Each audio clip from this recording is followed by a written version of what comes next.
Hello, vanakkam. Welcome back to my channel. Today I want to talk about limits. நம்மளுக்கு லிமிட்டுங்கிறது it is an artificial construct. நீங்கள் குழந்தையாக பிறந்து விழும்போது you didn't have any limits. நீங்கள் ரொம்ப சின்ன வயசு குழந்தைங்களை பார்த்தீங்கன்னா தே ஹாவ் நோ லிமிட்ஸ். அவங்களுக்கு எதோ வேணும்னா அது வேணும்னு சொல்லுவாங்க. அது கிடைக்குமா கிடைக்காதா, இது முடியுமா முடியாதா, that is none of their concerns. ஆகாசத்தில் மூணை பார்த்து கூட எனக்கு அது வேணும்னு கொஞ்சம் குழந்தைங்க சொல்லுவாங்க. Because for them nothing is impossible. அவங்களுக்கு இந்த லிமிட்டுங்கிற கான்செப்ட் இல்லையே. So they will ask for any thing, they will hope for any thing, they will dream for any thing and they will work for any thing. எதுக்காக வேணும் அவங்க முயற்சி பண்ணுவாங்க. அந்த attitude நம்ம பெருசாக ஆக as we grow up we lose that attitude. What happens is that we start telling each other இதெல்லாம் முடிஞ்ச விஷயங்கள், இதெல்லாம் முடியாத விஷயங்கள். ஸோ நான் எனக்கு முடிஞ்ச விஷயங்கள் பார்த்துடுறேன், இதெல்லாம் என்னால் முடியாது. பட் த திங் இஸ், நம்ம முடியாதுன்னு நினைக்கிற நிறைய விஷயங்கள் உண்மையிலே முடியாத விஷயங்களா? இப்போது இம்பாசிபிளே இல்லை. இது நீங்கள் முயற்சிச்சிட்டிங்கன்னா கேரண்டியாக இது சக்சீட் ஆகும் அப்படின்னு ஒருத்தர் சொல்லிட்டாங்கன்னா இந்த விஷயத்துக்கு நீங்கள் முயற்சி பண்ணுவீங்களா இல்லையா? That is all I have to ask. ஒரு பிஸ்னஸ் ஆரம்பித்தா 100% you are going to succeed அப்படின்னு கேரண்டியே நோட்டாக உங்கள் கையில் இருக்குதுன்னா நீங்கள் பிஸ்னஸ் ஆரம்பிப்பீங்களா இல்லையா? அப்போது ஆரம்பிக்குங்கன்னா அந்த பிஸ்னஸ் இம்பாசிபிள் கிடையாது. இந்த எக்ஸாமுக்கு if you appear for this exam நீங்கள் 100% பாஸ் ஆவீங்க அப்படின்னு ஒருத்தர் சொல்கிறாருன்னா எக்ஸாமுக்கு நீங்கள் உட்காந்து படிப்பீங்களா இல்லையா? If you will attempt that exam, if you will prepare for that exam, then that is not an impossible exam.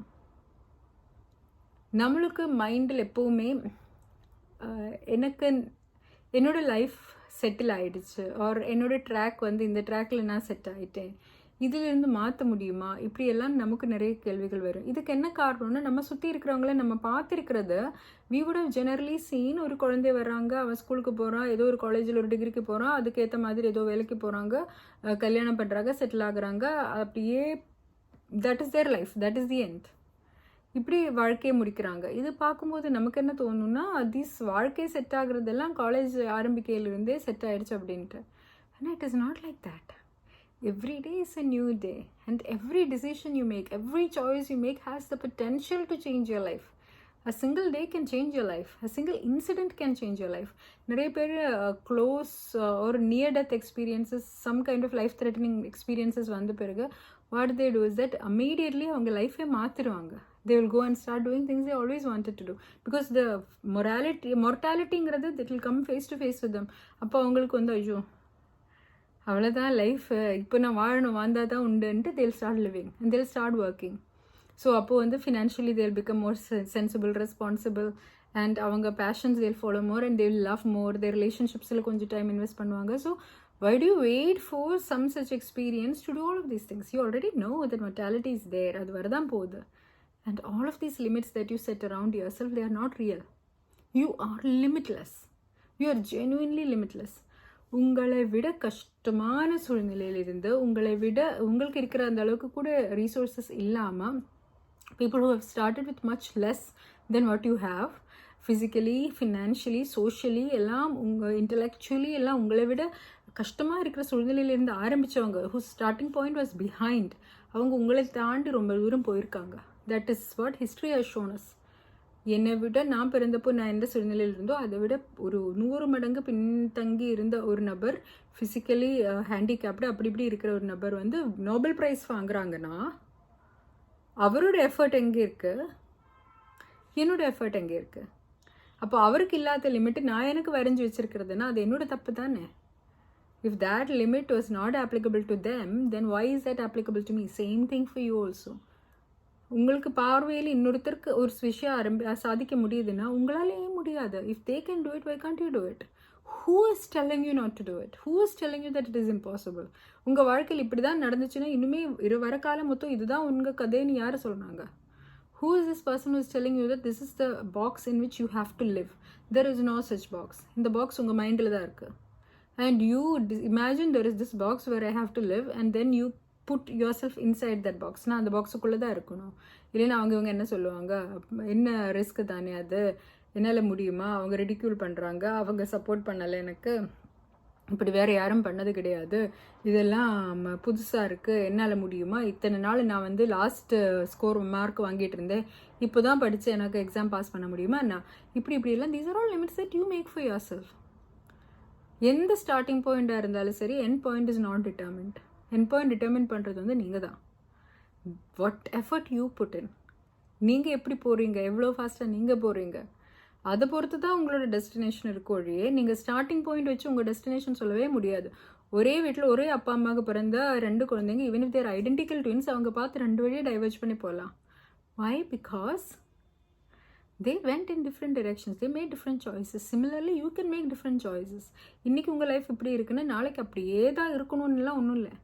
You can make different choices. What will give you happiness? அதை பார்த்து போயிடுங்க. இன்னும் ஒரே ஒரு வாழ்க்கை தான். இந்த வாழ்க்கை உலகத்தோட சர்டிஃபிகேட் வாங்குறதுக்கான வாழ்க்கையெல்லாம் கிடையாது. உங்களுக்கு நிம்மதியாக இருக்கிறதுக்காக, சந்தோஷமாக இருக்கிறதுக்காக, உங்களுக்கு மனசுக்கு திருப்தியாக இருக்கக்கூடன்னு வேலை பார்க்குறதுக்கான ஒரு வாழ்க்கை இது. Do something meaningful to you. உங்கள் வாழ்க்கைக்கு எது வந்து ஜாய் கொடுக்குதோ, எது வந்து பர்பஸ் கொடுக்குதோ, எந்த ட்ரீம் உங்களுக்குள்ள ஒரு ஃபயராக இருக்குதோ, அந்த ஃபயருக்கு தான் நீங்கள் ஆயில் ஊற்றிட்டு இருக்கணும். That is a fire that you should make blaze like anything. அந்த ஃபயர் மேலே தான் நீங்கள் உங்கள் பேஷன் வைக்கணும். இல்லாமல் அவர் இது என்ன முடியுமா முடியாத இதெல்லாம் தேவையா? Don't think that you have any limits. எனக்கு லிமிட்டே இல்லை. இப்போ லாட்ரி டிக்கெட் எடுத்தா லாட்ரி கண்டிப்பாக கிடைக்கும்னு சொன்னால் நம்ம போய் எடுப்போம்ல, அதே மாதிரி தான். நீங்கள் முயற்சித்தா ஒரு ரிசல்ட்டு உண்டு, முயற்சிக்கலைன்னா கண்டிப்பாக ரிசல்ட்டே இல்லை. If you don't start you can guarantee that you have failed. நீங்கள் பிஸ்னஸ் ஆரம்பிக்கவே இல்லைன்னா நீங்கள் ஒரு காலம் ஒரு ஆண்டர்ப்ரினியர் ஆக முடியாது. ஏன்னா நீங்கள் முயற்சி எடுக்கலையே, அப்புறம் எப்படி தான் ஆகும்? நீங்கள் எக்ஸாமுக்கு அப்பியர் பண்ணவே இல்லைன்னா நீங்கள் எக்ஸாம் பாஸ் பண்ண முடியாது. அது மாதிரி தான் லைஃப்பில் நீங்கள் முடியாதுன்னு நீங்கள் வைக்கக்கூடன்னு இந்த லிமிட்டுக்குள்ளே நீங்கள் வாழும்போது your world view is so small, but world is not like that. World is so big, so many opportunities are there. Nobody is asking you to stay in this box. இது வரைக்கும் whatever society has conditioned you to be, அதுக்குள்ளே நீங்கள் வாழணுங்கிற அவசியம் கிடையாது. You can step out. You please step out. Look at the lives of anybody who has succeeded. They have always stepped out. அவங்களுக்குன்னு society would have given them a box. They would have gone outside the box. அப்படி தான் human civilization will grow. நம்ம கேவுக்குள்ளே இருந்திருந்தாங்கன்னா இப்போவும் கேவுக்குள்ளே தான் இருந்திருக்கும். It is because somebody decided to move out that the entire civilization, entire human race did all of this that we see around us. So there are no limits. There are no limits other than the limits we impose upon ourselves. நம்மளாக கொடுக்கக்கூடிய artificial limits தவிர வேறு எந்த லிமிட்டும் இல்லை. So if you feel like you cannot do this or you should not do this unless of course it's an immoral thing or an illegal thing, apart from that lossங்கிற limit உண்டு. But beyond that, like எனக்கு இந்த இதுக்கு prepare பண்ணுறது, இந்த exam பண்ணுறதுக்கு எனக்கு முடியுமா, என்னால் முடியுமா, ஹெல்த்து ரெடி பண்ணுறதுக்கு என்னால் முடியுமா, அந்த மாதிரி கன்சர்ன்ஸ் இஃப் யூஆர் ஹேவிங், எனக்கு இந்த வேலை கிடைக்க முடியுமா, நல்ல வேலை கொண்டு வாங்க முடியுமா, இந்த மாதிரி concerns if you're having, be 100% sure கண்டிப்பாக உங்களால் முடியும். The feeling that you are limited, உங்களால் பண்ண முடியாதுங்கிறது, that is just an illusion. That is just an illusion. Whenever a voice inside you tells you that you cannot do it, please tell, or maybe I can. How would you know? We haven't tried, and we will try, and if we fail, we'll try again.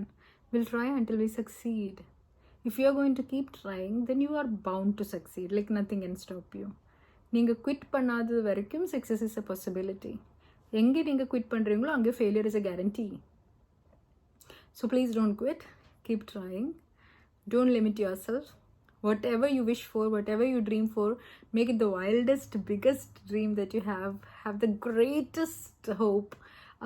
Because you have only one life. Why do you want to do it in a mediocre way or a safe way? Make it the most extraordinary, large-scale thing possible, and then go for it. Please, go for it. You can do it. You really can do it. There are no limits. Life is limitless. Life is truly limitless. All the very best. Thank you so much for watching. Bye-bye.